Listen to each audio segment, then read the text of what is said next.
Bonjour à tous, ici Stéphane Bonneau et bienvenue sur Goodberry. Avant de commencer cet épisode, je voulais remercier toutes les personnes qui ont contribué au financement participatif. L'objectif fixé a été largement dépassé, ce qui va me permettre de lancer des campagnes de publicité sur les réseaux sociaux et ainsi faire connaître le podcast. Je ferai d'ailleurs à la rentrée un message pour remercier personnellement ces contributeurs.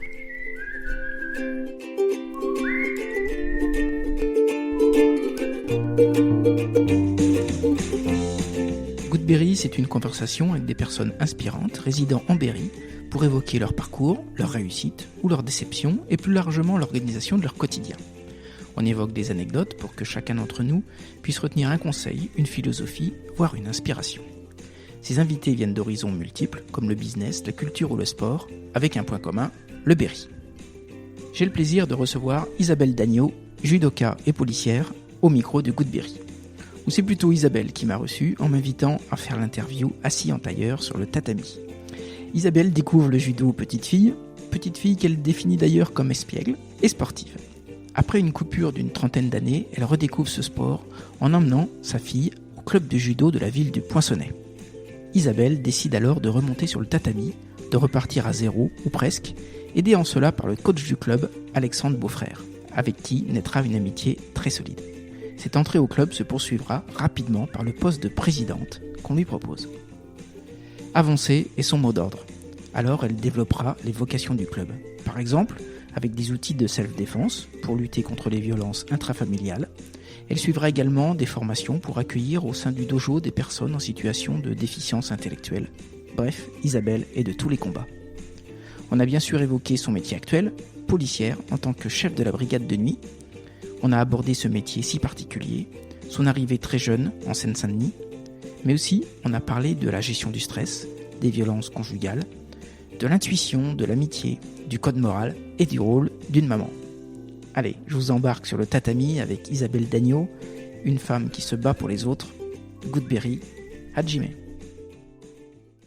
Bienvenue Isabelle. Bonjour. Bienvenue sur Goodberry, je suis ravi de t'accueillir. On a mis beaucoup de temps à prendre rendez-vous, à peu près 4 mois. Oui, avec entre le couvre-feu, toute la crise sanitaire, c'était pas évident de se retrouver. Et puis j'avais à cœur de t'accueillir au dojo. Ouais.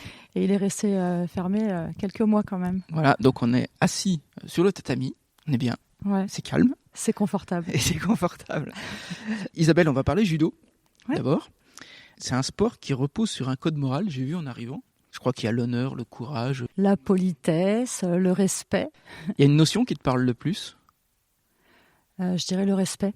Ouais. Le respect de l'être humain, le respect de son partenaire, de son adversaire. C'est un mot qui doit toucher tout âge, toute population. C'est international, le respect. Donc je trouve que c'est un très joli mot. Isabelle, tu peux nous parler de ton enfance ? T'étais quel genre de petite fille, toi ? J'étais un garçon manqué. un peu expiègle, sportive depuis toute petite. Et je pense que c'est ce qui m'a amenée aussi à faire ce sport. Donc j'ai commencé le judo vers l'âge de 9 ans. J'en ai fait 3-4 ans, puis après j'ai voulu découvrir d'autres sports. Dans quel club t'étais ? Alors j'étais dans un tout petit club de campagne en Seine-et-Marne qui s'appelait, le petit village s'appelait Chaumembry. Mais il s'appelle toujours d'ailleurs, Chaumembry. Et quel sport après t'as essayé ? J'ai fait du basket, puis je me suis mise aussi un petit peu à la guitare et au yoga, mais c'était pas pour moi. J'avais besoin de me défouler. Tu voulais faire quoi quand tu étais petite ? Mais en fait, j'ai toujours aimé l'uniforme. J'ai toujours été fascinée par le port de l'uniforme, donc je voulais être soit militaire, soit policier. Et donc j'ai décidé finalement d'être policier après avoir terminé mes études après le bac. Et petite, tu jouais aux gendarmes aux voleurs ? Oui, c'est ça, c'est ça. Mais j'ai très peu joué à la poupée, c'était plutôt les Playmobil, le vélo. Je jouais beaucoup dehors. Sage ou turbulente ? Turbulente, rebelle. Oui, mes parents étaient très patients avec moi. Ouais. Et tu penses que le judo t'a aidé ? Oui, et puis le métier aussi, puisque je suis rentrée très tôt dans la police, donc à 18 ans, à peine 18 ans, j'avais pas 18 ans. Donc oui, ça m'a beaucoup assagi. J'avais besoin, je pense, d'être cadrée, parce que j'avais des parents très, très gentils. Ouais. Et ouais, j'avais besoin d'être cadrée. J'ai trouvé ce cadre et ça m'a beaucoup aidée. Qu'est-ce qui t'a attiré dans le judo ? quand tu étais petite?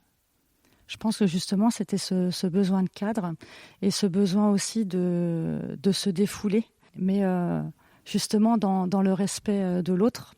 J'avais besoin de me dépenser et de me confronter en fait à quelqu'un. Donc je pouvais me défouler face à des adversaires, mais dans un bon état d'esprit en fait. Et tu as eu des entraîneurs qui t'ont marqué? Pour tout avouer, j'ai fait du judo pendant 3 ans, donc quand j'étais petite. Et donc, le coach qui m'a le plus marqué et qui me marquera à jamais, c'est mon coach Alex. C'est Alexandre Beaufrère, c'est celui que j'ai actuellement. Pour moi, c'est le meilleur des coachs parce qu'il a une pédagogie extraordinaire aussi bien avec les enfants qu'avec les adultes. Et j'ai une très grande admiration pour ce monsieur. Il y a un mot ou un conseil qui t'ont touché le plus? Plaisir. J'ai découvert donc à l'âge adulte, parce que j'ai repris le judo un peu après mes 40 ans. Donc je suis restée, voilà, il y a une longue période où je n'ai pas pratiqué le judo. Et Alexandre, donc notre entraîneur, ce qu'il m'a inculqué, c'est surtout de prendre plaisir à pratiquer ce sport. Ne pas se fixer d'objectifs, mais d'être heureuse de monter sur le tatami, de faire un entraînement, d'aller au bout de moi-même. Voilà. Et repartir satisfaite de l'entraînement. Et pourquoi il y a eu une coupure aussi longue entre le judo quand tu es petite et le fait de reprendre à 40 ans? Alors en fait, c'est parce que mes parents travaillaient beaucoup. Ouais. Donc faut être disponible pour pouvoir emmener 3 enfants. Je fais partie d'une fratrie de 3, je suis l'aînée. Et donc, il fallait pouvoir emmener chacune à son sport. Et ils travaillaient beaucoup, donc c'était pas évident. Ils faisaient quoi? Alors, mon papa était menuisier, donc ouvrier. Il partait beaucoup, comme on habite à la campagne, il partait beaucoup en région parisienne, il faisait des déplacements. Voilà, donc il était très souvent absent. Et maman travaillait en grande surface, donc travaillait jusque tard le soir, les week-ends. Et c'était pas facile de gérer 3 enfants, les activités sportives, l'école. Donc il y a eu cette coupure et puis l'envie aussi de voir différents sports. Et puis ensuite, j'ai eu ma vie professionnelle qui a commencé. Et puis ensuite, ma vie de maman qui m'a pris énormément de temps. Donc voilà, j'ai fait j'ai fait une grande coupure avec ce sport. Alors j'ai essayé de me maintenir quand même en faisant un petit peu de fitness dans les clubs. Et puis quand ma petite dernière a voulu faire du judo, j'ai découvert le club de judo du Poinçonnet et Alexandre m'a donné l'envie de remonter sur le tatami en commençant par pratiquer le taïso, qui est un échauffement au départ dédié au judoka, qu'il développe beaucoup en ce moment. Et puis, donc j'ai fait 1 an et demi, 2 ans de taïso, et puis il m'a dit viens essayer le juji. Et puis du coup, j'ai remis le kimono. Et puis juji, et puis il m'a dit écoute, voilà, maintenant tu arrives à un certain niveau où ça serait bien si tu pouvais progresser. Et donc j'ai passé quelques ceintures. Et puis maintenant, voilà, j'alterne judo, jujitsu, taïso. En fait, je suis là tout le temps maintenant. Et j'aide aussi Alexandre avec les enfants. C'est ma 2e maison, le dojo, maintenant. Quand tu reviens, t'as quelle ceinture? Alors, quand je suis revenue, quand j'ai repris le judo ici, j'étais ceinture orange, mais ça faisait tellement longtemps que je n'avais pas pratiqué. Pour moi, j'avais perdu tous mes acquis. Donc, j'ai remis une ceinture blanche. Ah oui. Voilà, je suis repartie du départ.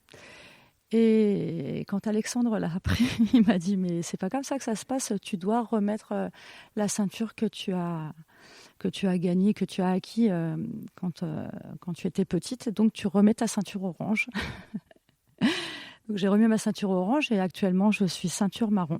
Et je prépare depuis 2 ans mes katas pour pouvoir aller décrocher cette ceinture noire que j'aimerais bien avoir pour mes 50 ans, mais c'est vrai que la crise sanitaire nous a beaucoup freinés. Pour toi, le plus important au judo, c'est quoi? C'est le physique, la technique, le mental? Non, je dirais que le plus important au judo, c'est avant tout le plaisir, comme je te disais tout à l'heure, le plaisir de pratiquer. Et il y a aussi le contrôle de soi qui fait partie du code moral et la détermination aussi. Si tu pars avec l'envie de participer, c'est bien. Si tu pars avec l'envie de gagner, c'est encore mieux. Ton meilleur souvenir sportif au judo? Ah, il y en a beaucoup. Il y en a beaucoup. Très honnêtement, écoute, je te dirais qu'il y a eu un énorme coup de cœur au dernier Noël du judo où on avait tous nos enfants qui étaient réunis sur le tatami et les parents sont montés également, on leur a prêté des petits kimonos et donc le tatami était rempli et c'est vrai que ça m'a beaucoup touchée. Est-ce que au judo tu as eu des défaites qui t'ont marqué? Alors moi pour l'instant je ne fais pas de compétition. Pour l'instant c'est vrai que je suis dans une catégorie et j'ai un niveau on va dire qu'il ne me permet pas de faire de la compétition. Pour pouvoir accéder à la ceinture noire, de toute façon, il y a des combats. Il faut aller chercher 100 points. Donc là, j'irai et je me prépare effectivement avec Alexandre. Mais pour l'instant, jusqu'au 1er juillet, on peut pas. On est sans contact. Ah oui. Donc c'est un peu compliqué de travailler les combats. Mais je vais y aller. Pour en revenir à ta question sur les défaites, je ne vois pas de défaites parce que dans le judo, soit tu gagnes, soit tu apprends. Donc, y a pas de défaite. Tu peux connaître des déceptions, mais dans la défaite, c'est toujours un enrichissement, en fait. Donc, non. Le mot défaite, non. Non, c'est pas pour toi. Non. Est-ce que tu as gardé tes anciennes ceintures? Ouais, je les ai toutes, elles sont rangées chez moi. Et ouais, c'est un parcours, en fait. C'est de se dire, voilà, là j'ai réussi à passer un palier, un autre, un niveau. Les niveaux de ceinture, c'est pas que le niveau judo, c'est aussi l'état d'esprit, l'assiduité, le respect de tous les mots du code moral. C'est un tout. Et ta fille, elle continue? Alors ma fille, elle en a pratiqué pendant 4 ans. Elle suit ses parents, donc là, elle a décidé de suivre son papa au CrossFit. D'accord. Et puis là, elle vient de découvrir l'athlétisme. Et puis apparemment, elle aurait des petites capacités. Donc voilà, c'est une compétitrice aussi dans l'âme. Elle aime se surpasser. Et donc, je pense qu'à la rentrée, elle va faire de l'athlétisme. Bon, super, c'est bien. Ouais. Isabelle, tu es aussi présidente de l'USP Judo, donc le club du Poinçonnet. Dans quelles circonstances tu deviens présidente? C'est une très belle question. Mais écoute, comme je te dis tout à l'heure, j'ai découvert l'USP Judo grâce à ma fille. Et puis ensuite, je suis montée sur le tatami grâce à Alexandre. Et puis, c'est pas facile d'être bénévole. Donc, tu sais que dans les associations, régulièrement, il y a des changements de bureau. Cette année-là, il y a eu un changement de bureau et Alexandre m'a demandé, en toute confiance, de me présenter à ce poste, d'intégrer le bureau et de me présenter à ce poste. Directement en présidente? Oui. Il m'a fait confiance et je le remercie. C'est un très grand investissement et voilà, c'est maintenant, comme je te disais, le dojo c'est devenu ma seconde maison et je vis beaucoup judo.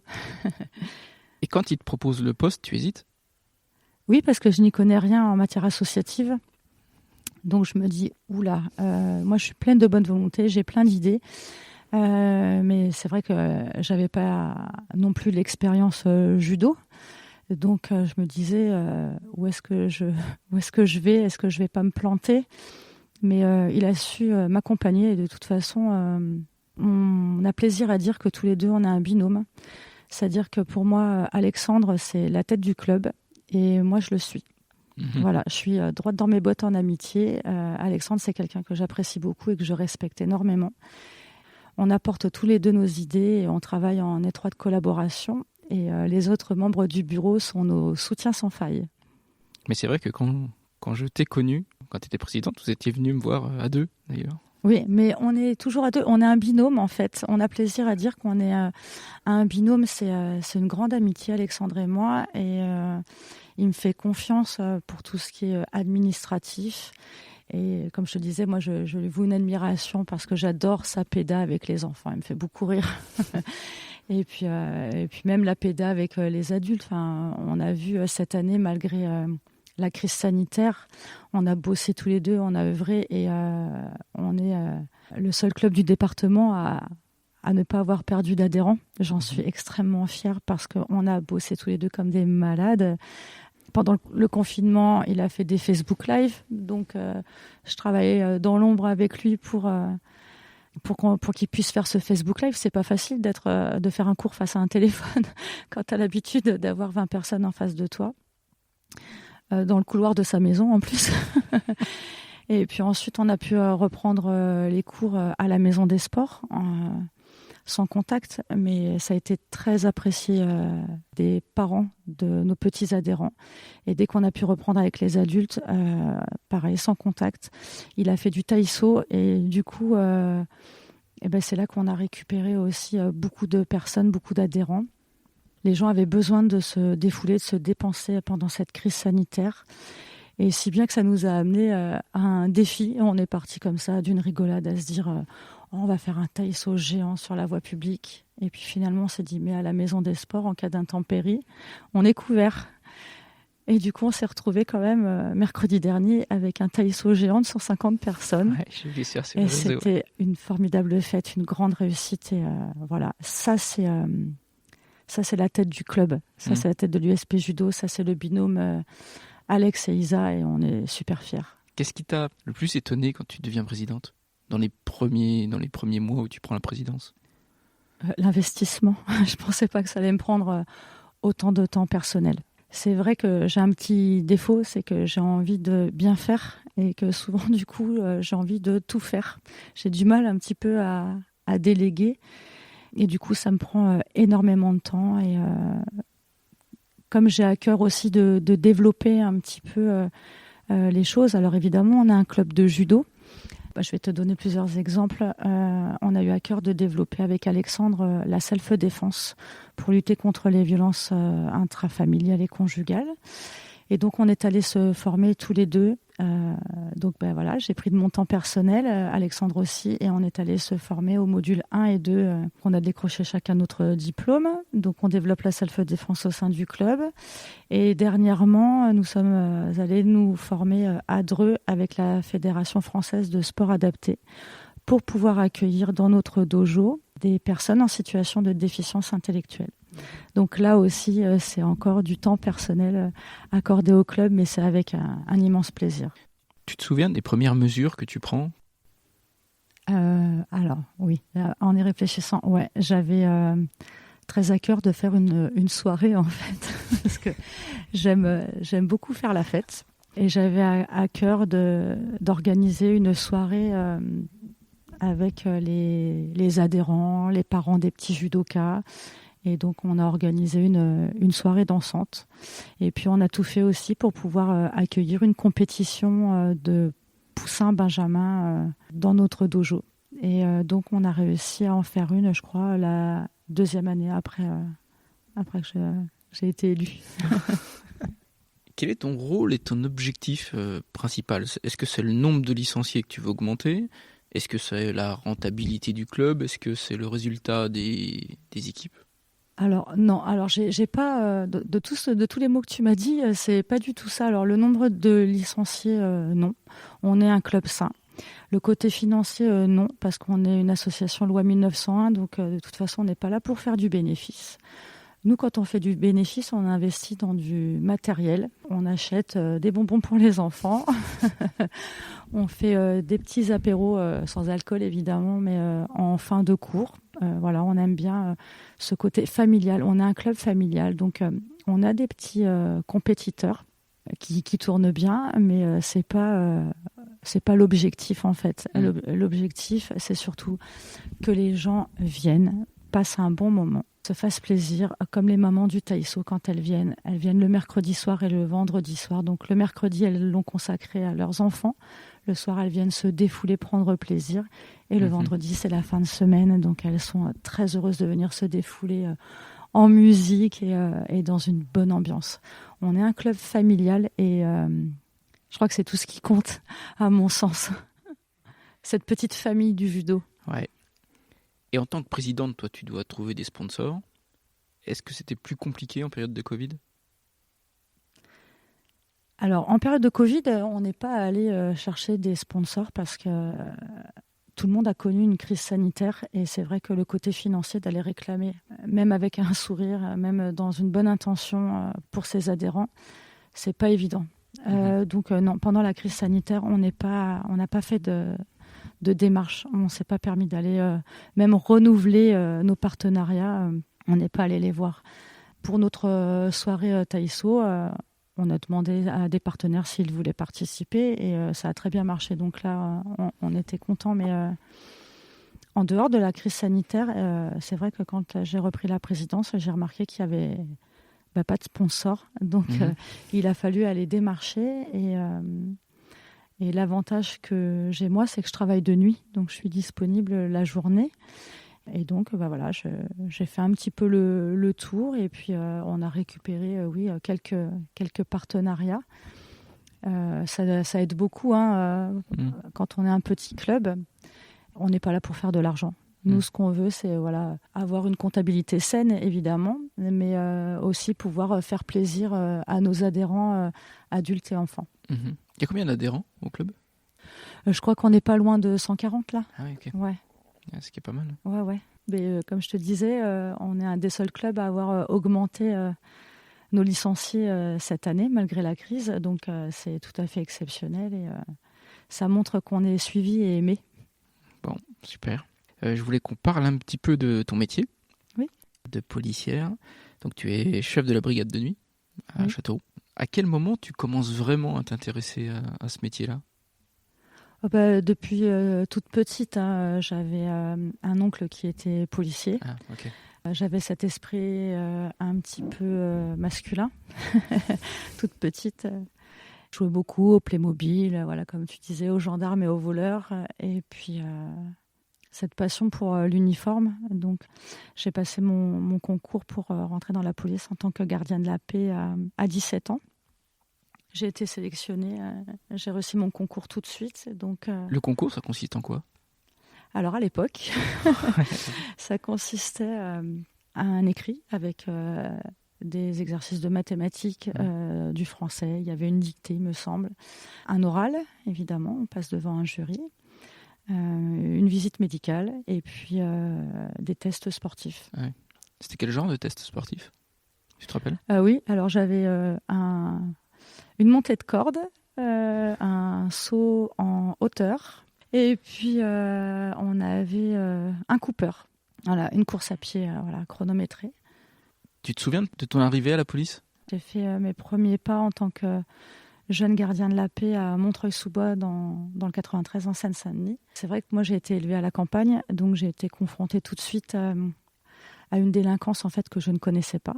J'étais îlotier à l'époque, c'est-à-dire qu'on patrouillait à pied et puis on faisait traverser les enfants à l'école sur des points précis, il fallait les faire passer sur des passages piétons. Et puis oui, il y a eu des interventions pas très chaudes, mais qui moi en tant que jeune policier et puis donc je sortais juste de l'adolescence, élevée à la campagne, donc oui, ça m'a surprise un petit peu, oui. Il a fallu se mettre dans le bain rapidement. Là aussi, tu as eu des conseils qui t'ont marqué, de collègues ou de supérieurs ? Alors moi, ce qui m'a beaucoup marqué, c'est que mon premier équipier, en fait, avait un certain âge. Et en fait, au départ, il a refusé de travailler avec moi parce que j'avais l'âge de sa fille. Et c'était déstabilisant de se dire, je sors de formation et je ne suis pas acceptée. Et donc, il a fallu que je fasse mes preuves, en fait. Et donc là, il a vu au bout de quelques semaines qu'il pouvait m'accorder sa confiance. Et il m'a beaucoup appris aussi, il m'a fait mûrir. Et c'était une expérience enrichissante. Tu as des enseignements dont tu te rappelles qui t'a donné ou des conseils précis ? Avoir les yeux partout, ouais. Derrière soi, au-dessus. Ne pas faire confiance à la personne qui est face à toi, jamais. Voilà. Toujours être sur le qui-vive, toujours être attentive à ton environnement. D'accord. Tu es toi chef de la brigade de nuit. Oui. Qu'est-ce qui te passionne dans ce métier ? Dans cette brigade spéciale ?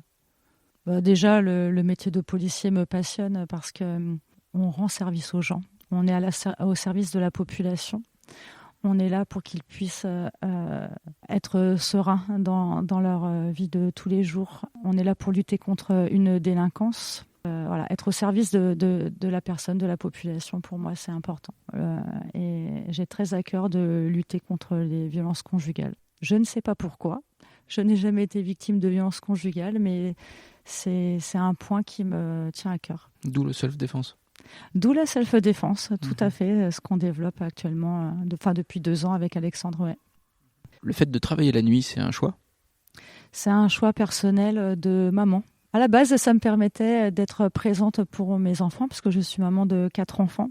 Donc, ça me permettait d'être là la journée, d'être là pour les devoirs, de pouvoir aller faire mes courses tranquillement, par exemple. Et puis, finalement, maintenant qu'ils sont grands, ça me permet d'être très présente pour le judo. Et tu dors quand ? Je dors très peu. Ça se voit, non ? Non. Je dors très peu.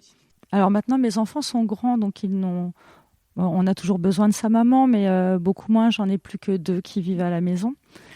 Mais bon, la petite dernière a 12 ans, donc elle est quand même assez autonome. Et puis, de par nos métiers, mon mari et moi, on est tous les 2 policiers. Donc en fait, nos enfants ont été très très tôt autonomes. Et donc voilà, maintenant, tout mon temps libre est consacré à l'USP Judo. Et tes enfants, ils ont une envie aussi de rentrer dans la police ? Si les 2 parents sont policiers ? J'ai une de mes filles qui est policier, qui est adjointe de sécurité, donc elle est emploi jeune et elle prépare activement son concours pour être gardienne de la paix. Je suis très fière. Ouais, j'imagine. Ouais. Enfin, je suis très fière de mes 4 enfants. Mais c'est vrai que du coup, avec Sarah, on a cette complicité, on va dire. Parce que maintenant, quand elle m'appelle, c'est pas par rapport à mon rôle de maman, mais on est collègues maintenant. Ouais. c'est très mignon. Alors, sans entrer dans les détails, bien sûr, est-ce qu'il y a eu des interventions qui étaient plus difficiles que d'autres ? Alors, tout ce qui touche à la souffrance de la personne, ouais. Tout ce qui touche aux enfants, me touche, en fait. Donc, j'essaye de ne pas avoir trop d'empathie pour pouvoir gérer l'intervention avec professionnalisme. Mais voilà, on travaille jamais seul, on est toujours minimum à 2, on travaille en équipe. Et c'est vrai que quand on sent qu'on est un peu touché, ça nous permet de passer le relais en fait à son équipier. Et ça, c'est quand même assez confortable. Est-ce qu'une fois tu t'es sentie vraiment en danger ? Ah oui, plusieurs fois, mais le policier qui n'a pas peur, c'est quelqu'un qui peut être dangereux à mon avis. C'est normal de sentir la peur et justement, ça te permet d'être encore plus vigilant en fait. On n'a qu'une vie et il faut tout faire pour la préserver. Il faut être vigilant tout le temps. Ouais. Tu as des techniques ou des trucs pour surmonter cette peur ? La gestion du stress. Ouais. Donc ça, c'est pas inné. Hein. Ça s'apprend. Donc dans la police, on nous donne quelques petites techniques quand on est à l'école de police. Je crois que la gestion du stress, c'est aussi, je vais encore parler d'Alexandre, mais c'est aussi beaucoup Alexandre qui m'a appris et qui m'apprend toujours en fait à gérer ce stress. Je suis pas quelqu'un de stressé au quotidien, mais c'est vrai que tu peux avoir quelques montées de stress par rapport à ton boulot, par rapport à ta vie de famille, par rapport au quotidien, aux gens que tu rencontres. Et ça, c'est quelque chose oui, il faut gérer, il faut savoir gérer son stress. Concrètement, tu peux nous donner un truc ? La respiration. Ouais, tout simplement, des petits exercices de respiration. D'ailleurs, on en avait appris au module 1, self-défense. Et puis, il y a des applications aussi sur Internet, sur les téléphones. Je ne vais pas en citer, mais... si, je peux en citer ou pas ? Oui, bien sûr, t'es chez toi. Hein.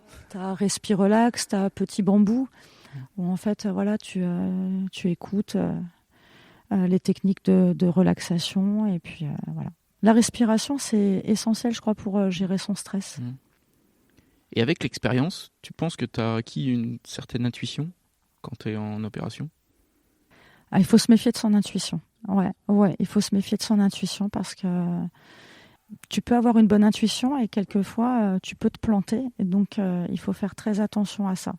Après, en tant que policier, tu travailles avec les différents codes, code pénal, code de la route, voilà. ensuite, tu as ce côté effectivement intuitif, mais tu as aussi les bases professionnelles. Et il faut beaucoup se baser là-dessus. Et il faut faire attention justement à ne pas être borderline. Quelle intervention dont tu es le plus fier, toi? Pas forcément spectaculaire, d'ailleurs. Quand tu interviens sur des violences conjugales et que, a posteriori, tu t'aperçois que la personne, après avoir discuté avec elle, a réussi à passer outre ses peurs et a réussi à quitter le domicile conjugal et à se mettre en sécurité. Quand tu as des nouvelles quelques mois après, ou tu as des gens qui te remercient en te disant j'ai compris ce que vous voulez me dire, vous avez eu raison et je me sens mieux maintenant, je suis heureuse. Là, c'est du bonheur. Ouais. Là, c'est une satisfaction personnelle. Tu te dis que non seulement tu as fait ton travail, mais tu as rendu quelqu'un heureux, tu lui as rendu sa liberté, tu l'as aidé, pas simplement de par ton travail, mais aussi humainement, en trouvant les mots justes parfois. Ça, c'est une grande satisfaction, oui. Être une femme dans ce milieu plutôt masculin, ça fait pas de différence?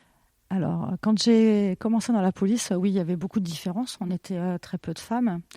Et c'était même un monde un petit peu macho, on va dire. Mais c'est normal. Moi, je le comprenais parce que quelquefois, tu as des situations, des interventions difficiles où il faut employer la force pour maîtriser ou interpeller une personne. Et donc, c'est vrai que nous, les femmes, on est quand même constituées différemment de vous. La police a aussi besoin de femmes. Et puis, il y a des femmes costauds maintenant. Hein.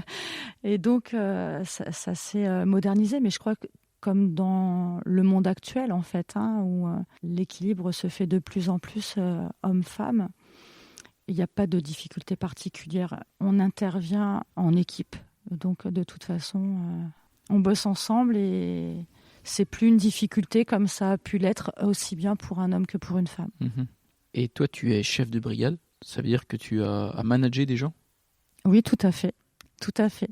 Alors, j'ai pas trop de difficultés de ce côté-là parce que mes collègues, ça fait quand même pratiquement 20 ans qu'on bosse ensemble à la brigade de nuit.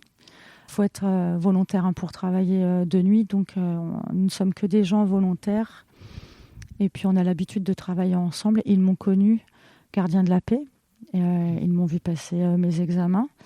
Et donc, je n'ai pas besoin d'asseoir d'autorité pour me faire comprendre. On est une équipe, on se connaît très bien et on travaille en collaboration et en toute confiance. Et combien de personnes? Nous sommes 12. C'est peu, mais on fait avec. Ok. Tu as eu l'expérience, toi, mais qu'est-ce que tu dirais aujourd'hui à une jeune fille qui souhaiterait faire ce métier? C'est ce que j'ai dit à ma fille, tout simplement. Tu veux faire ce métier, c'est un métier difficile. Tu n'auras pas forcément tes week-ends, tu n'auras pas tes jours fériés. Donc il va falloir concevoir une vie de famille, même si tu connais un petit peu le mode de fonctionnement, pour l'avoir vécu, hein, elle l'a vécu. Fais attention à toi. Fais attention à toi et aime ton métier. Même si toi, tu ne seras pas forcément aimé, mais aime ton métier, aime ce que tu fais. Alors, j'ai une question de curiosité personnelle. Je me suis toujours demandé, qu'est-ce que vous avez à la ceinture? Alors déjà, le ceinturon, c'est vrai qu'il est lourd. Et en plus, on nous rajoute du matériel, mais très utile. On a une arme de poing, un Sig Sauer, qui peut être utile. Moi, personnellement, je m'en suis jamais servi et j'espère que je n'aurai jamais à m'en servir. C'est quoi, c'est un pistolet? Tout à fait. Ouais. C'est une arme létale, hein, donc à utiliser exclusivement dans le cadre de la légitime défense. D'accord. Ensuite, nous avons des menottes, une mesure de contrainte pour interpeller des personnes. Ensuite, nous avons sur le côté le bâton de défense qui peut servir effectivement également pour se défendre. Et puis, tu as des collègues également qui portent, plutôt même sur leur gilet tactique, une trousse de secours. Après, nous avons aussi une lampe qui est très utile puisque nous travaillons de nuit. Et puis après, nous avons nos petits carnets, nos petits stylos pour prendre des notes. Très utile. Ouais, donc il y a quand même du matériel. Oui, ça pèse. Et pour revenir au pistolet, tu te rappelles de tes premiers cours de tir? Voilà, ça date de 91 à l'école de police. Il a fallu une autorisation écrite de mes parents parce que j'étais mineure. Juste 2-3 mois, mais voilà, c'était ça à l'époque. Tu te rappelles des premières impressions que tu as eues? J'avais une appréhension du départ du coup de feu, mais en même temps, j'avais très envie de connaître cette sensation. Finalement, avec du recul, on se dit, on s'entraîne parce qu'on est obligé. C'est pas forcément un plaisir, en fait. Ouais, d'accord. Enfin, moi, à titre personnel, c'est pas un plaisir. J'ai pas de plaisir à utiliser mon arme. Je le fais pour m'entraîner parce que c'est une obligation. Tu regardes des films policiers? J'ai pas le temps. J'ai pas le temps de regarder la télé. Cinéma? Non plus. Non plus. Non plus. J'aimerais bien. J'attends avec impatience Top Gun parce que voilà, c'est un film qui m'a beaucoup marqué quand j'étais ado. Ça fait plus d'1 an maintenant que j'attends que ce film sorte. Voilà. Il y a plein d'uniformes dans Top Gun. Ouais. Il y a Tom Cruise. Avec toutes tes années d'expérience dans la police, qu'est-ce que tu as appris sur l'humain? J'ai appris que l'humain était très compliqué en fait.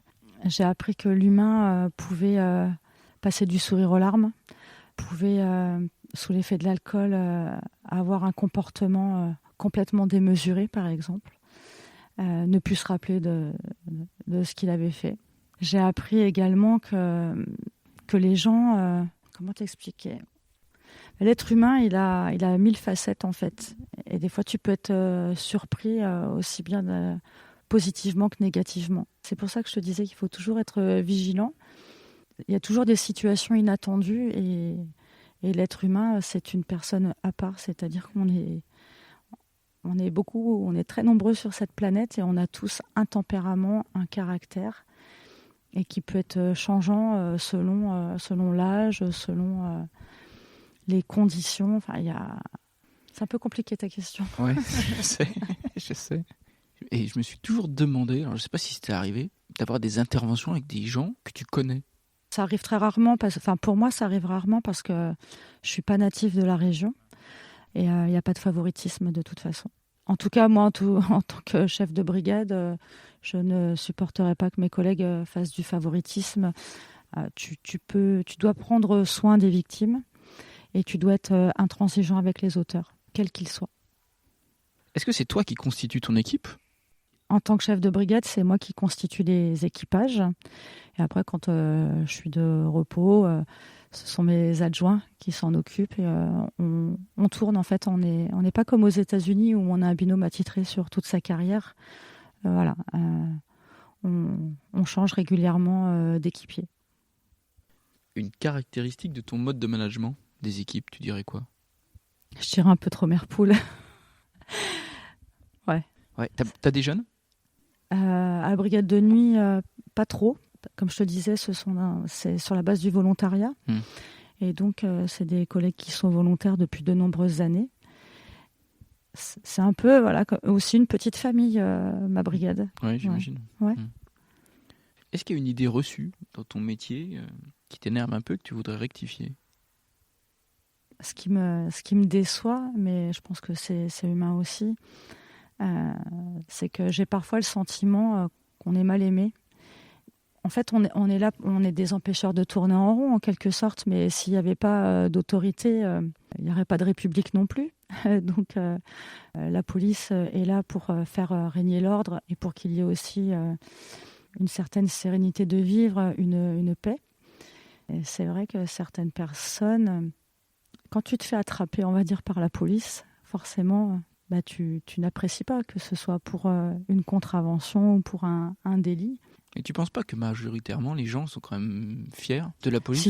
Si. Majoritairement, franchement, on le sent beaucoup lorsqu'il y a des actualités où les policiers sont victimes ou lors d'attentats où les policiers ont été vraiment mis à l'honneur par rapport à leur formidable travail.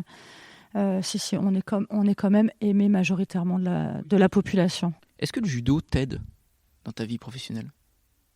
Je me suis jamais servi du judo dans le cadre, en tout cas de techniques de judo, dans le cadre de ma fonction de policier. Il faut faire très attention quand on intervient et qu'il faut employer la force nécessaire pour interpeller une personne.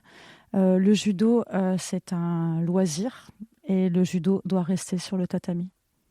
Après, le code moral t'aide. La sérénité que t'apporte le judo, la maîtrise de soi t'aide forcément. D'accord. Dernière question, Isabelle. Le podcast s'appelle Goodberry. Quel est l'endroit que tu préfères dans la région, dans le Berry ? J'ai 2 endroits. Le premier endroit, c'est la forêt du Poinçonnet parce que j'aime aller marcher, me ressourcer. J'aime y aller seule, au calme ou avec des copains ou en famille pour courir. Ça me permet de m'évader, de me détendre. Et puis, j'ai pas trop le temps de visiter le Berry parce que c'est vrai que je cours tout le temps. Entre le travail, la maison et le judo, c'est vrai que j'ai très peu de temps, malheureusement, pour visiter le Berry. Mais j'aime aller au moins une fois par an dans le parc de Georges Sand, me promener et puis m'inspirer de... Je sens une certaine sérénité là-bas, de la douceur, du calme. Et voilà, je trouve que la maison de Georges Sand à Nohant, c'est très très beau, très féminin. J'aime beaucoup la femme indépendante qu'elle était. Ok. Merci Isabelle. Avec plaisir. Merci pour l'invitation sur le tatami en tout cas. On y est bien. Hein. Ouais, à bientôt. À bientôt. Salut.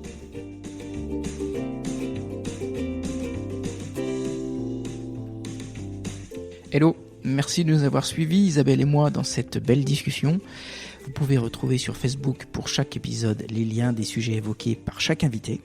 Même chose avec Instagram, où vous retrouvez plus de photos. N'oubliez pas de partager la page de Goodberry afin de faire connaître le podcast et notre région. Je vous retrouve bien sûr la semaine prochaine avec un dernier invité avant la trêve estivale. L'été sera en effet propice à quelques rediffusions. D'ici là, portez-vous bien.